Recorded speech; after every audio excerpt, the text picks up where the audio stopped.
قرآن حکیم کی سخت ترین آیات میں سے یہ ایک آیت ہے۔ اعوذ باللہ من الشیطان الرجیم، بسم اللہ الرحمن الرحیم۔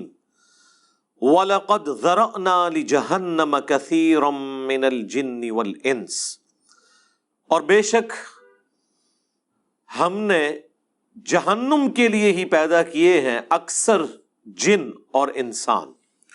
اللہم لا تجعلنا منہم، اللہم اجرنا من النار۔ اس کی ریزن کیا ہے وہ تو آگے اسی آیت میں بیان ہوگی، لیکن یہ بہت الارمنگ سچویشن ہے، اور پریکٹیکلی ہمیں نظر بھی آ رہا ہے کہ اکثریت جہنم کے لیے پیدا ہوئی ہے۔ اس وقت بھی جو اہل توحید ہیں دنیا میں، اوورآل اگر دنیا کی آبادی دیکھی جائے تو اس میں بہت کم ہے، پھر وہ اہل توحید سو کالڈ مسلمان، ان میں سے بھی جو پیور توحید والے لوگ ہیں بہت ہی کم ہیں۔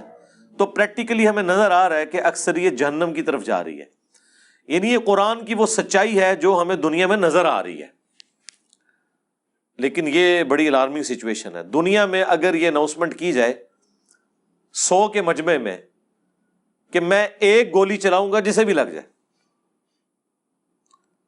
کوئی شخص یہ نہیں کہے گا کہ ایک ہی گولی ہے کون سی مجھے لگنی ہے، 100 بندے ہیں تھوڑے، اور سارے دوڑ لگا دیں گے، کیونکہ خطرہ ہے نا۔ اور یہاں پہ اللہ تعالیٰ فرما رہا ہے کہ جنوں اور انسانوں کی اکثریت جہنم کے لیے پیدا ہوئی ہے، لیکن کوئی اسے سیریس لینے کے لیے تیار ہی نہیں ہے۔ بخاری اور مسلم دونوں میں حدیث موجود ہے، اللہ کے محبوب صلی اللہ علیہ وآلہ وسلم فرماتے ہیں کہ قیامت کے دن اناؤنسمنٹ ہوگی کہ جہنمی اور جنتی الگ کر دیے جائیں۔ یہ حضرت آدم علیہ السلام کی ڈیوٹی لگائی جائے گی، کیونکہ وہ جد امجد ہیں سب کے۔ تو پوچھیں گے یا اللہ کتنے جہنمی اور کتنے جنتی؟ تو اللہ تعالیٰ فرمائے گا ہر 1000 میں 999 دوزخ میں جانے والے اور صرف ایک جنتی۔ اور یہ وہ وقت ہوگا کہ جب لوگ غم کے مارے بوڑھے ہو جائیں گے۔ سورہ المزمل میں بھی ذکر موجود ہے کہ قیامت کا دن وہ ہے کہ جو بچوں کو بھی بوڑھا کر دے گا غم کے مارے۔ حتیٰ کہ سورۃ الحج میں ہے کہ اس دن تم دیکھو گے کہ دودھ پلانے والی اپنے شیرخوار کو بھول جائے گی، اور لوگ اس طرح نظر آئیں گے گویا کہ نشے کی حالت میں ہیں۔ وہ نشے کی حالت میں نہیں ہوں گے، بلکہ اللہ کا عذاب بڑا شدید ہوگا۔ بخاری مسلم دونوں میں حدیث ہے، اللہ کے نبی علیہ السلام حکم فرمایا کرتے تھے کہ تشہد میں 4 چیزوں کے اگینسٹ اللہ کی پناہ طلب کرو۔ اللہم انی اعوذ بک من عذاب جہنم، پہلی چیز جہنم، ومن عذاب القبر، ومن فتنة المحیا والممات، ومن شر فتنة المسیح الدجال۔ جہنم کے اگینسٹ، قبر کے عذاب کے اگینسٹ، زندگی اور موت کی آزمائشوں کے اگینسٹ، اور دجال کے اس بڑے فتنے کے اگینسٹ اللہ کی پناہ طلب کرو۔ سنن ابی داؤد میں حدیث ہے جو فجر کی نماز کے بعد اور مغرب کی نماز کے بعد بغیر کسی سے گفتگو کیے ہوئے 7 دفعہ پڑھ لے اللہم اجرنی من النار، یا جمع کے صیغے سے اللہم اجرنا من النار، اے اللہ ہمیں بچا لے جہنم کی آگ سے، تو اللہ تعالیٰ ایسے شخص کو جہنم کی آگ سے محفوظ کرے گا۔ اللہم اجعلنا منہم مع النبیین والصدیقین والشہداء والصالحین، اللہم انا نسألک جنت الفردوس مع النبیین والصدیقین والشہداء والصالحین، آمین۔ تو یہ بڑا سینسٹیو ایشو ہے، تو پارہ نمبر 30 جب آئے گا تو آپ دیکھیں وہ تو سارے کا سارا سینٹرڈ اراؤنڈ قیامت کا دن اور آخرت کی سختیوں کے۔ بہرحال یہ اللہ تعالیٰ کی شفقت بھی ہے انسانیت کے لیے کہ آخرت میں جو رزلٹ نکلنے والا ہے وہ پہلے ہی بتا دیا ہے کہ بھائی اکثریت کے ساتھ یہ حال ہونے والا ہے، تو اپنا قبلہ درست کر لو۔ اس کا رزلٹ یہ نہیں نکالنا کہ چونکہ اکثریت نے جانا ہے لہذا محنت کرنے کی ضرورت نہیں ہے، ان سے بچنا ہی کوئی نہیں۔ آپ کئی لوگوں کو سنتے ہوں گے وہ کہتے ہیں کہ جی مجھے تو اللہ تعالیٰ نے چھوڑنا ہی نہیں قیامت کے دن، میں کم ہی ایسے پیڑے کیتے نے۔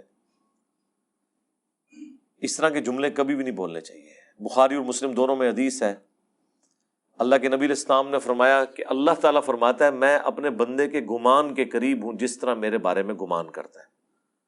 یعنی اگر آپ اللہ کے بارے میں اس طرح کا نیگیٹو گمان کریں گے تو اینڈ رزلٹ یہی نکلے گا، اور اگر اللہ کے بارے میں پازیٹیو گمان کریں گے اور اس کے لیے ایفرٹ پٹ کریں گے تو رزلٹ پازیٹیو ہوگا. یعنی صرف گمان سے بھی کچھ نہیں اور صرف ایفرٹ پٹ کرنے سے بھی کچھ نہیں ہے. گمان بھی اچھا رکھنا ہے. اللہ کی رحمت اللہ سے مانگنی ہے. بخاری مسلم دونوں میں حدیث ہے, کوئی شخص محض اپنے اعمال کی بنیاد کے اوپر جنت میں داخل نہیں ہو سکے گا. صحابہ نے جرت کر کے پوچھا, اے اللہ کے نبی کیا آپ بھی؟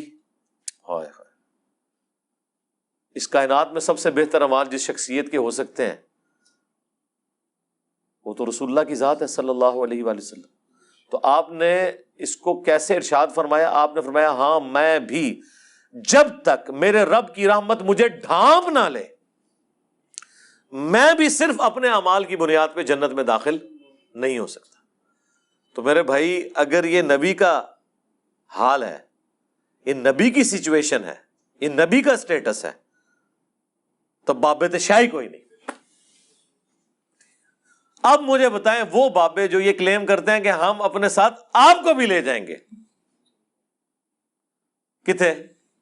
ہاں جتنے آپ جان گے, کوئی کسی کو نہیں لے کے جا سکتا جب تک کہ اس کا اپنا قبلہ درست نہ ہو. ہاں اپنا قبلہ درست تھا, تھوڑی بہت کمزوریاں ہوئیں, کوئی رعایتی نمبر چاہیے, کوئی شفاعت چاہیے, اللہ تعالیٰ ڈیوٹی لگا دے گا. وہ بخاری مسلم میں حدیث ہے کہ انبیاء بھی سفارش کریں گے, فرشتے بھی کریں گے, اللہ کے نیک بندے بھی کریں گے. اس سے کسی کو انکار نہیں ہے. لیکن یہ نہیں ہو سکتا کہ آپ دیدہ دلیری کی زندگی گزاریں اور پھر شفاعت کے امیدوار ہو جائیں. Not at all. بخاری مسلم دونوں میں حدیث ہے, جب سورہ الشعراء کی یہ آیت نازل ہوئی کہ اے نبی اپنے قریبی رشتہ داروں کو آخرت کا ڈر سنائیں, تو نبی علیہ السلام اپنے رشتہ داروں کے پاس گئے, اپنے چچا کے پاس آئے اور فرمایا اے نبی کے چچا عباس, میرے مال سے جو لینا ہے وہ لے لے, اگر اللہ نے تجھے پکڑ لیا تو میں اللہ کے حضور تیرے کچھ کام نہیں آؤں گا. اے نبی کی پھپھی صفیہ, میرے مال سے جو کچھ لینا ہے وہ لے لے, اگر اللہ نے تجھے قیامت کے دن پکڑ لیا میں تیرے کچھ کام نہیں آؤں گا. اے نبی کی بیٹی فاطمہ, میرے مال سے جو کچھ لینا ہے وہ لے لے, اگر قیامت کے دن تو پکڑی گئی تو میں تیرے کچھ کام نہیں آؤں گا. اگر یہ سیدہ فاطمہ کا سٹیٹس ہے تو باقی تو شاہی کوئی نہیں. یہ کہنا کہ جی ہمارا مرید کوئی ہو گیا تو ہم جنت میں اس وقت تک نہیں جائیں گے. ہاں اس کے وائس ورثہ ہو سکتا ہے کہ کوئی شخص یہ کہ میں جہنم میں اس وقت تک نہیں جاؤں گا جب اپنے ساتھ کے کو بھی نہ لے جاؤں. وہ اللہ تعالیٰ یہ خواہش ضرور پوری کرے گا, گروہ در گروہ انہیں جہنم میں ہانکا جائے گا اپنے بزرگوں اور فالورز کے ساتھ. وہ تو ٹھیک ہے, وہ تو سورۃ الاعراف میں ہے کہ جب کبھی کوئی امت جہنم میں داخل کی جائے گی وہ اپنے بزرگوں پہ لعنت بھیجے گی اور کہے گی اے اللہ ہمارے بزرگوں کو دگنا عذاب دے کہ جن کی وجہ سے ہم جہنم میں گئے. تو اللہ تعالیٰ فرمائے گا کہ سب کے لیے دگنا ہے, تم بھی تو اپنے بعد میں آنے والے لوگوں کے لیے پیشوا بنے تھے نا, یہ جو تمہارے اکابرین تھے تم بھی تو آنے والوں کے اکابرین تھے نا. سورۃ الاحزاب میں بھی آیا اے اللہ ہمارے بزرگوں نے ہمارے بڑوں نے ہمیں گمراہ کر دیا, انہیں دگنا عذاب دے. سورہ حمیمہ سجدہ میں آیا اے اللہ جن اور انسانوں میں سے وہ بزرگ بابے ہمارے حوالے کر جن کے پیچھے لگ کے ہم گمراہ ہوئے, ہم انہیں اپنے پاؤں کے نیچے روندیں گے. آج جس طرح ان کے پاؤں کے تلوے چاٹتے تھے نا دنیا میں, اب ہم انہیں اپنے پاؤں کے نیچے روندیں گے کہ انہوں نے ہماری آخرت برباد کر دی. یہ بڑا سینسٹیو ایشو ہے. جب اتنا خطرناک نہیں بلکہ خطرے ناک مسئلہ ہو پھر اس کی سینسیوٹی کے پوائنٹ آف ویو سے اسے اتنے شد و مت کے ساتھ بیان کرنا چاہیے.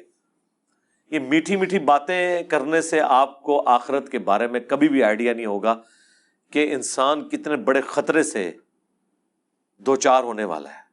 یعنی جب اللہ تعالیٰ فرما رہا ہے کہ اس دن خاوند اپنی بیوی کو, بیوی اپنے خاوند کو, بہن بھائی ایک دوسرے کو, ماں باپ اولاد کو, اولاد ماں باپ کو بھول جائے گی, تو مجھے بتائیں اس صورتحال کے اندر کوئی شخص کسی کے جنت کی گارنٹی کیسے لے سکتا ہے؟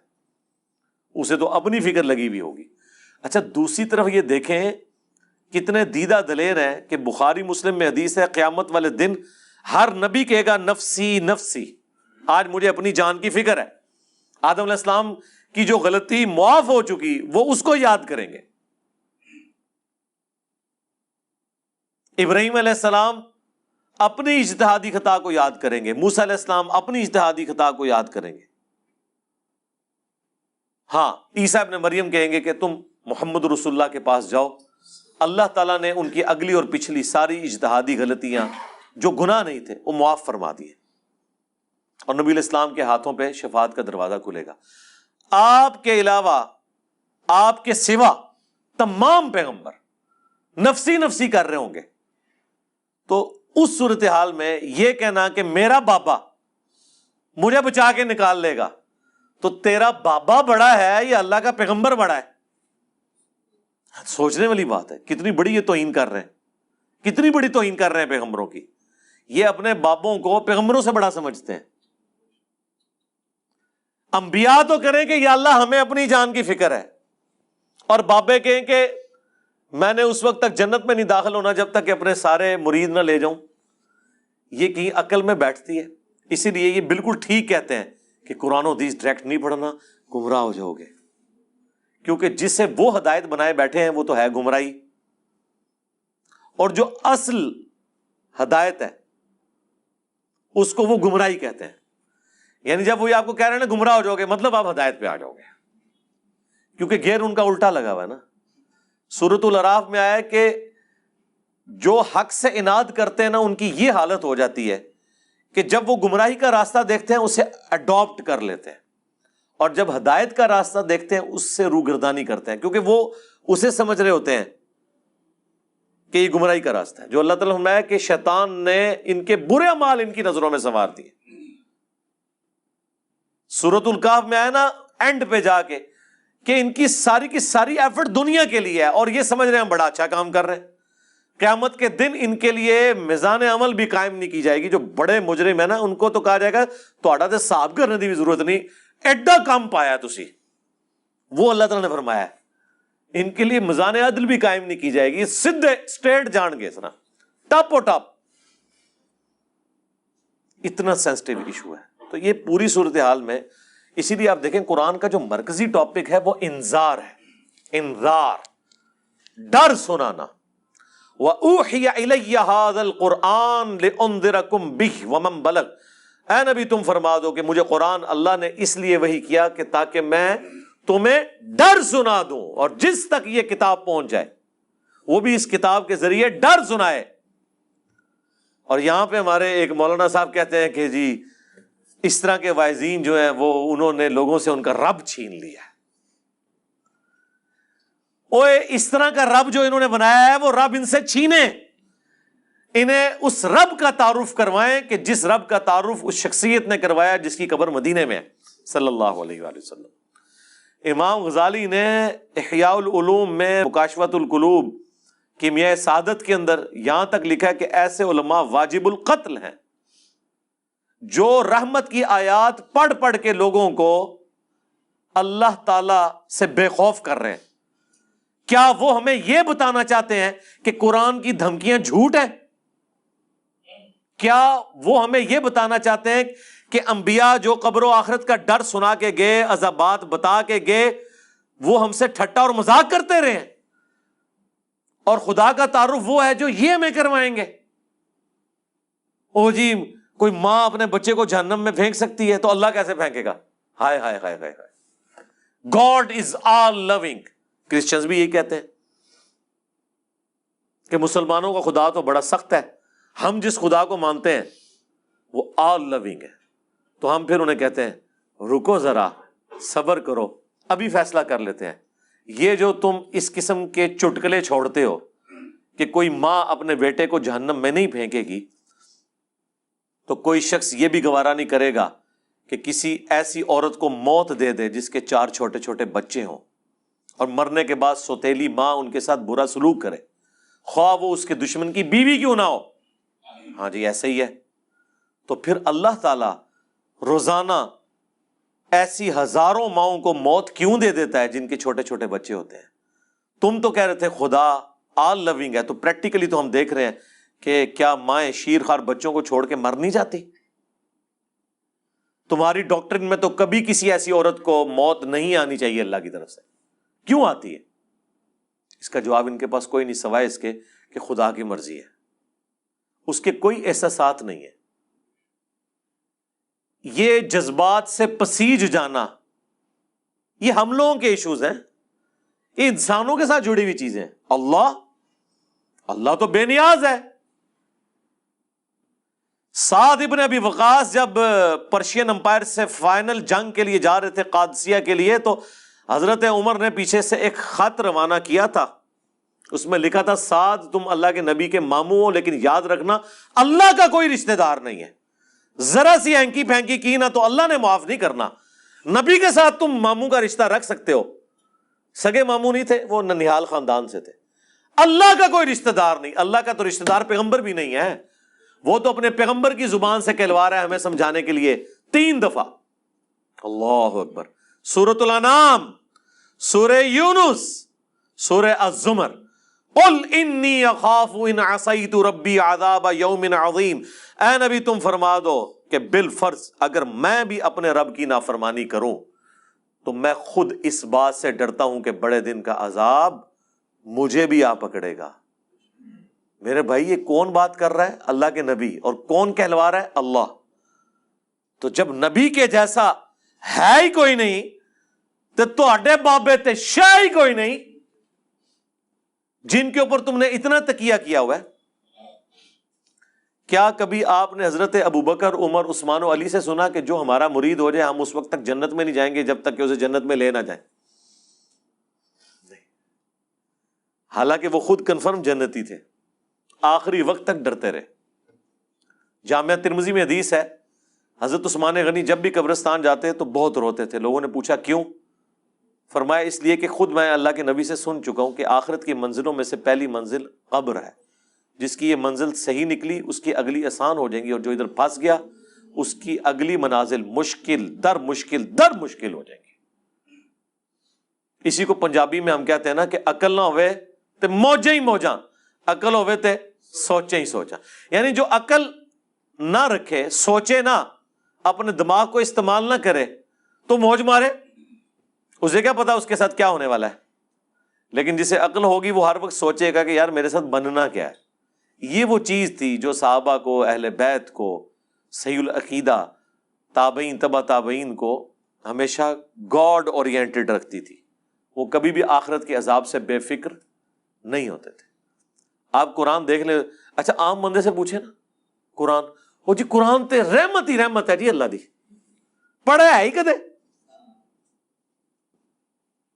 کوئی پتہ نہیں.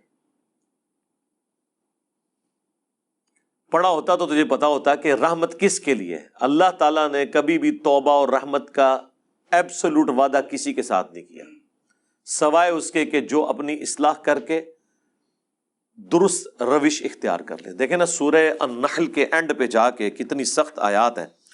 اس کے بعد بھی اگر کسی کو نہیں سمجھ آتی تو ٹھیک ہے، اس کی بدقسمتی ہے. ہم تو قرآن سے، احادیث سے حوالے دے کے سمجھا ہی سکتے ہیں نا جی، زبردستی تو نہیں کر سکتے. اللہ تعالیٰ فرماتا ہے ثم ان ربک للذین عملوا السوء بجہالہ، سورہ النحل آیت نمبر 119. اس کے بعد تیرا رب ایسے لوگوں کے حق میں جو برے اعمال کر لیں جہالت کی بنا پر، ثم تابوا، پھر توبہ کر لیں، یعنی اللہ کی طرف پلٹ آئیں، من بعد ذالک، اس گناہ کے کرنے کے بعد، وَأَصْلَحُوا، اور اپنی اصلاح بھی کر لیں. إِنَّ رَبَّكَ مِن بَعْدِهَا، تو بے شک تیرا رب یہ کچھ کرنے کے بعد لغفور رحیم، ضرور بخشنے والا مہربان ہے. یعنی بخشنے والا مہربان کس صورت میں ہے؟ جب کوئی شخص توبہ کرے، توبہ کرنے کے بعد اپنی اصلاح کر لے تو اللہ تعالیٰ معاف کرے گا. لیکن آپ کو ہمیشہ آدھی پکچر بتائی جاتی ہے. اسی طریقے سے سورۃ الحجر میں ایک بڑی ڈسائسو آیت ہے. دیکھیں جی قرآن، پھر ہم اسی لیے تو کہتے ہیں نا کہ پھر قرآن کا خدا جو ہے پھر کوئی اور ہے، نعوذ باللہ من ذالک. یعنی ان لوگوں نے جو اللہ تعالیٰ کا ایک تعارف کروایا نا ایک بوڑھی نانی اماں کا، اور جی 70 ماؤں سے زیادہ، ہاں جی ابو جہل نال بھی، ہاں جس نے سیدنا یاسر اور سمیہ کو ظالمانہ طور پہ قتل کر دیا، اس سے بھی 70 ماؤں سے زیادہ. کن کہانیوں میں پھر رہے ہیں؟ اللہ تعالیٰ اپنے جذبات سے نہیں پسیجتا، نہ اس کے ہمارے طرح کے جذبات یا احساسات ہیں. اللہ تعالیٰ اپنے نیک بندوں کے حق میں محبت فرمانے والا ہے. باغیوں کے لیے صرف اس کی رحمت اتنی ہے کہ وہ ڈھیل دے دیتا ہے کہ میری طرف پلٹ آؤ, لیکن جب وہ پکڑ لے گا نا پھر زمین و آسمان کی ساری مخلوقات مل کے چھڑا نہیں سکتی کسی کو. یہ بالکل بات واضح ہے. تو یہ سورۃ الحجر کی آیت نمبر ہے 50. نبئ عبادی انی انا الغفور الرحیم, اے میرے نبی خبر دے دو میرے بندوں کو کہ بے شک میں ضرور بخشنے والا مہربان ہوں. وَأَنَّ عَذَابِي, اور یہ بھی خبر ساتھ سنا دو کہ میرا جو عذاب ہے هُوَ الْعَذَابُ الْعَلِيمُ, وہ بہت ہی دردناک عذاب ہے. آدھی پکچر نہیں پیش کرنی, پوری. اور وہ جو پوری پکچر ہے نا وہ بھی بیلنس نہیں اسے کر رہی, وہ اس کے حق میں ہے جو اللہ کی طرف رجوع لاتا ہے. باغیوں کے لیے کچھ نہیں ہے میرے بھائی. اور جی بخاری مسلم میں حدیث ہے, اللہ تعالیٰ نے مخلوقات کی پیدائش سے پہلے عرش پہ اپنے پاس ایک عبارت لکھ لی تھی کہ میری رحمت میرے غضب پر بھاری ہوگی. جی بالکل لکھی ہوئی ہے. اس کا یہ مطلب ہے کہ کام چوک کے رکھو تو رحمت اپنا کام کر لے گی؟ نہیں. اس کا مطلب یہ ہے کہ انسان اپنی کمزوریوں کی وجہ سے کسی خاص حد تک کی معاملات کو سدھار سکتا ہے, باقی چیزوں کی کمپنسیشن رحمت سے ہوگی. جس طرح بخاری مسلم میں ایک حدیث ہے جسے لوگ مس کوٹ بھی کرتے ہیں کہ اگر تم گناہ کرنا چھوڑ دو گے تو اللہ تعالیٰ ایسی مخلوقات کو پیدا کرے گا تمہیں ختم کر کے جو گناہ کریں گے اور اللہ سے معافی مانگیں گے, اور اللہ تعالیٰ انہیں معاف کر کے خوشی محسوس کرے گا. لیکن معافی جو ہے وہ پاکستان والی معافی نہیں ہے. وہ معافی آپ سن چکے ہیں کہ معافی مانگے اپنی اصلاح کر لے, پھر کہیں وضو ٹوٹ گیا خیر ہے. باغی نہ ہو. بغاوت اور چیز ہے. بغاوت یہ ہے کہ بالکل کوئی پرواہ نہیں ہے,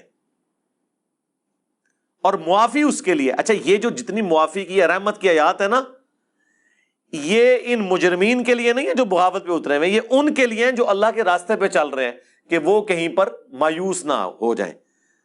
جسے سورہ الزمر میں ہے نا, لا تقنطوا من رحمت اللہ. اے نبی میرے بندوں کو خبر کر دو اس حوالے سے کہ وہ اللہ کی رحمت سے مایوس نہ ہو. جنہوں نے اپنی جانوں کے اوپر ظلم کیا ہے اللہ کی رحمت سے مایوس نہ ہو, اللہ تعالیٰ سارے گناہوں کو معاف کر دے گا. یہ وہ بندے ہیں جو واقعی یہ کیئر کرتے ہیں یار ساڈا کے بڑھنا ہے, ان کے لیے ساری تسلی ہے. باغیوں کے لیے کچھ بھی نہیں ہے. جس کو کبھی اللہ کا خیال ہی نہیں آیا, جس نے اللہ کو سیریس نہیں لیا, اس کے لیے کوئی رحمت کی آیات نہیں ہے. وہ آیت یہ ہے پھر اس کے لیے وَلَقَدْ ذَرَأْنَا لِجَهَنَّمَ كَثِيرًا مِّنَ الْجِنِّ وَالْإِنسِ, وہ جہنم کے لیے پیدا ہوئے اکثریت. اچھا میرے بھائی جب اکثریت جہنم کے لیے پیدا ہوئی ہے تو پھر جنت میں جانے کا سرٹیفکیٹ دنیا کی سب سے مشکل ترین ڈگری ہونی چاہیے. یہ ہے کہ نہیں؟ جب اکثریت جہنم میں جا رہی ہے, ہر 1000 میں سے 999 جہنم میں جا رہے ہیں, لیکن کیس ہمیں الٹ نظر آ رہا ہے. لوگ تو یہ سمجھ رہے ہیں جنت میں جانا تو جو کچھ بھی ہے تیرے محبوب کی امت سے. تو اس کا ٹیسٹ پاس کرنا بھی اتنا مشکل ہے, کیونکہ انعام اتنا بڑا ملنے والا ہے, ہمیشہ کی جنت, کبھی موت نہیں. اور سب سے ادنا جو جنتی ہے نا, جو سب سے آخر میں جنت میں جائے گا جہنم سے نکال کے, یعنی جو اپنے گناہوں کا عذاب لاکھوں سال بھگت کے صفائی کروانے کے بعد, اپنی سارے گناہ معاف کروانے کے بعد آخری بندہ جہنم سے نکالا جائے گا, اسے بھی اس پلانٹ ارتھ سے 10 گنا بڑی جنت ملے گی. 10 زمینیں 40,000 کلومیٹر کے سرکمفرنس کی. آپ پوچھ رہے ہوتے ہیں اتنے سیارے کیوں نے, 10.5 ہیں انشاءاللہ. ٹھیک ہے جی.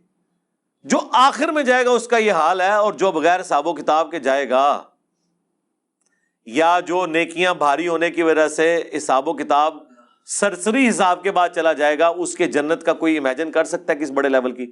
پھر اس سے بڑی بات یہ ہے کہ موت نہیں آنی, بڑھاپا نہیں آنا, پریشانی نہیں آنی, اور جو چاہیں گے وہ ملے گا.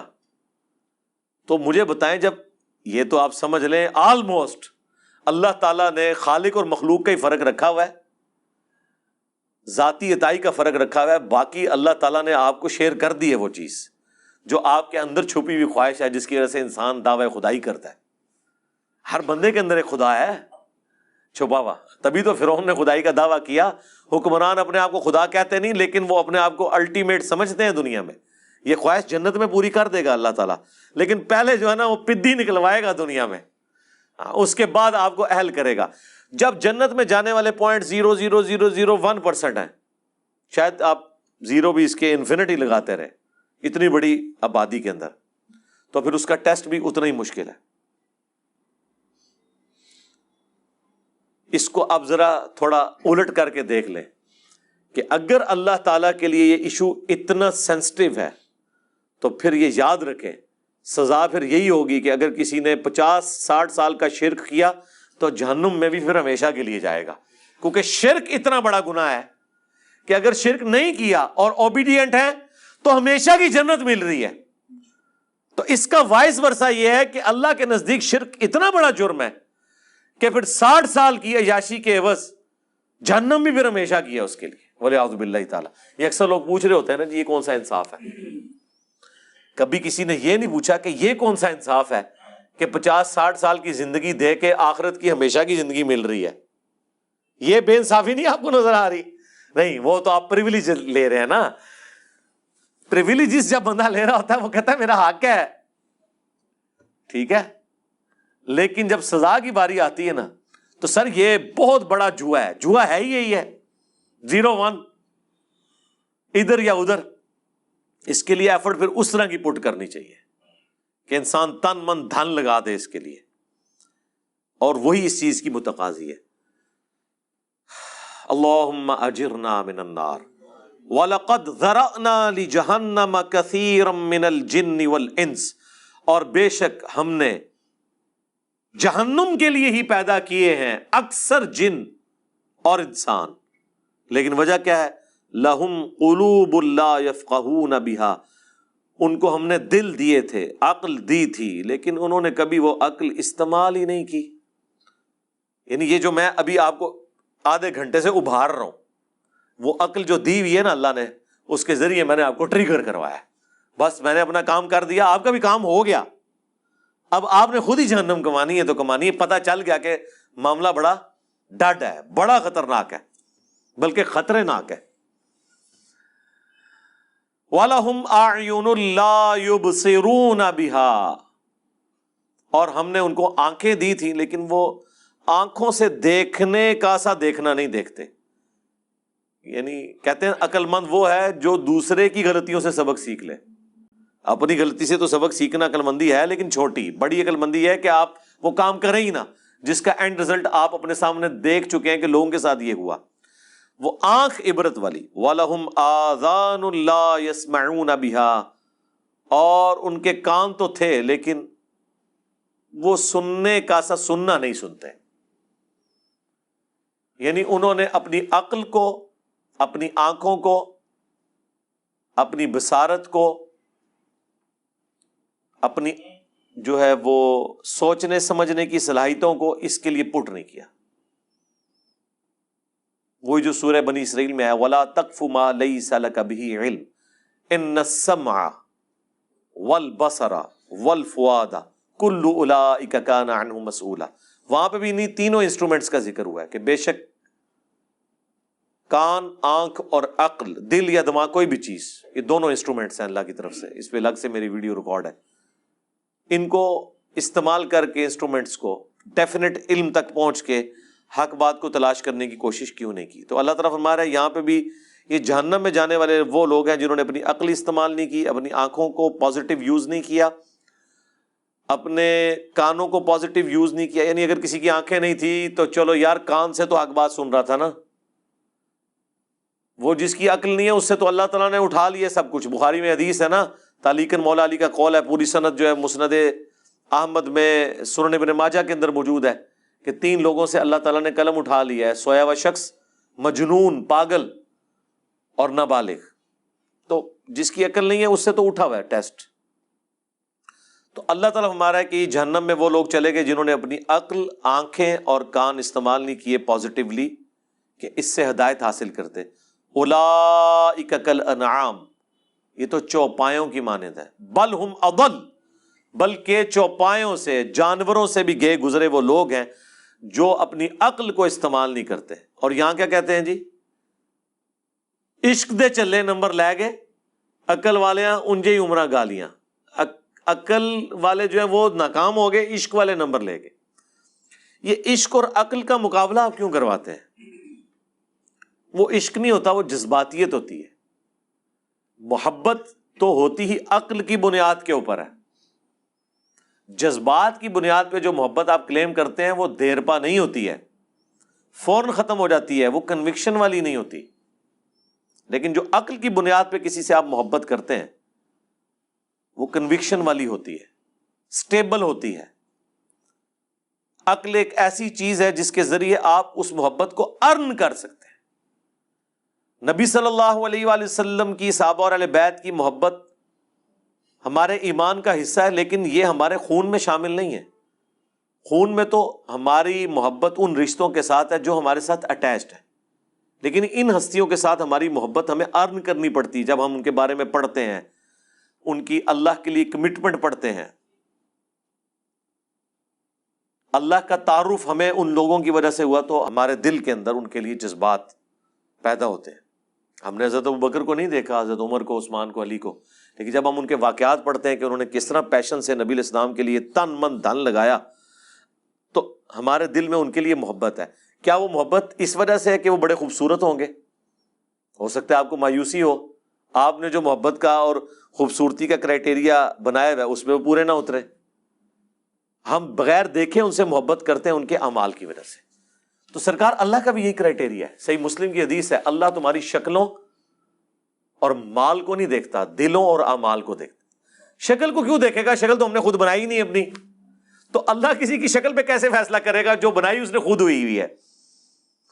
تو اگر کسی کی شکل خوبصورت نہیں ہے تو اللہ نے اسے دی ہے نا, تو اللہ اس کی شکل کے اوپر کیسے فیصلہ کر سکتا ہے؟ شکل آپ اپنی خوبصورت نہیں کر سکتے, لیکن اپنے اعمال خوبصورت کر سکتے ہیں. دنیا انسان اپنی نہیں بنا سکتا, کوشش کرے بن بھی جائے گی, عین ممکن ہے ناکام بھی ہو جائے, لیکن آخرت کبھی ناکامی نہیں ہوگی اگر دنیا میں آپ نے ایفرٹ پٹ کر لی. اسی لیے اللہ قرآن میں بار بار کہتا ہے کہ ہم آخرت کی نعمتیں دیں گے. اللہ تعالیٰ وعدہ خلافی نہیں کرتا. اللہ نے جو وعدے کیے اپنے پیغمبروں کے تھرو, اللہ اس کی خلاف ورزی نہیں کرے گا. یہ بات اللہ کو بار بار کیوں قرآن میں کہنی پڑتی ہے؟ اس لیے کہ انسان کو بعض اوقات یہ خیال آتا ہے کہ دنیا میں بڑی محنت کی تھی, اینڈ رزلٹ یہ نکلا کہ سارے کاروبار فلاپ ہو گیا. اتنی محنت سے ڈگری حاصل کی تھی, نوکری نہیں ملی. تو کہیں یہ نہ ہو کہ دنیا میں بھی نمازیں پڑھتے رہے اور اینڈ پہ ادھر کی شاشی تو ختم کی, آگے بھی نہ جان نہیں رہے. ہاں, لیکن ایسا نہیں. آخرت کا رزلٹ ہمیشہ پازیٹیو ہی نکلنا ہے. آخرت میں آپ پہ تقدیر کبھی غالب نہیں آنی. وہ دنیا میں تقدیر کی اس لیے غالب آتی ہے کہ اللہ نے کسی کو دے کے آزمانا ہے, کسی سے لے کے آزمانا ہے. وہ اللہ کی طرف سے ہوتا ہے, جو مولا علی کا قول ہے کہ میں نے اپنے ارادوں کے ٹوٹنے سے اللہ کو پہچانا ہے. وہ قرآن میں حکم ہے اللہ تعالیٰ کی طرف سے, وَلَنَبْلُوَنَّكُمْ بِشَيْءٍ مِّنَ الْخَوْفِ وَالْجُوعِ وَنَقْصٍ مِّنَ الْأَمْوَالِ وَالْأَنفُسِ وَالثَّمَرَاتِ. ضرور آزمائیں گے بھوک سے, خوف سے, جان اور مال میں نقص کے ذریعے. تو دنیا میں ایسا کرنا یہ اللہ کے پلان کا حصہ ہے کہ محنت کرو گے, اینڈ پہ جا کے زیرو ہو جاؤ گے, 99 پہ سانپ کاٹ جائے گا, لیکن پھر دوبارہ اٹھو گے. نہ بھی اٹھے, اس کے پیرلل آخرت کی تیاری کرتے رہے, وہاں 99 پہ سانپ نہیں کاٹے گا. Not at all. وہ اللہ تعالیٰ نے کہا آخرت میں یہ نہیں ہوگا کہ دنیا میں کسی نے محنت کی اور رزلٹ اپوزٹ نکلا ہے. ایسا نہیں ہوگا. ہاں, یہ کہ غلط ڈائریکشن میں اگر کی, عاملۃ ناصبہ, عمل کر کر کے تھک جانے والے, عقیدے میں شرک ہے, پیغمبروں کی جو ڈیمانڈ ہے اپنے امتیوں سے کہ اللہ تعالیٰ تمہیں اس طرح کا انسان دیکھنا چاہتا ہے, وہ آپ پوری نہ کریں اور آپ اپنے من کے پھیرتے رہے, لمبے بال رکھ کے, پگڑیاں باندھ کے آپ یہ سمجھ رہے ہیں کہ بس ہم جنتی ہو گئے ہیں. ٹھیک ہے, تو اس کے ذریعے تو میرے بھائی جنت نہیں ملنے والی. یہاں تو گیٹ اپ کے فتنے کے اوپر ہی سارے کا سارا معاملہ چل رہا ہوتا ہے. آپ, میں کہتا ہوں کسی سکھ کو بھی نہ وہی گیٹ اپ پہنا دینا جو ایک مسلمانوں کے علماء کا ہے, لوگ ہاتھ چومنا شروع کر دیں گے. بتائیں نا ان کو, تو آپ دیکھیں وہی کچھ ہوگا. یہاں تو یہ سب کچھ چل رہا ہے. تو اللہ تعالیٰ ہمارا ہے کہ ایسے لوگ جانوروں سے بھی بدتر ہیں جو اپنے انسٹرومنٹس جو ہم نے ان کو دیے تھے انہیں یوز کر کے حق بات تک نہیں پہنچتے. یہ وجہ تھی ان کی جہنم میں جانے کی. اولئک هم الغافلون، یہی وہ لوگ ہیں جو اصل میں غافل ہیں، غفلت میں پڑے ہوئے ہیں۔ یعنی لوگ تو کہتے ہیں نا بڑا فلاں دنیا میں ہوشیار ہے، اللہ فرما رہا ہے سب سے بڑا بے وقوف ہی وہ ہے جس کو اپنی آخرت کی فکر نہیں ہے۔ یہاں پہ جو بندہ بالکل ایماندار ہو، سیدھا ہو نا، اس کے ماں باپ کو بچپن سے اس کی فکر لگ جاتی ہے تو میرا منڈا بالکل سیدھا ہے جی، پتہ نہیں تھا کیا بننا ہے۔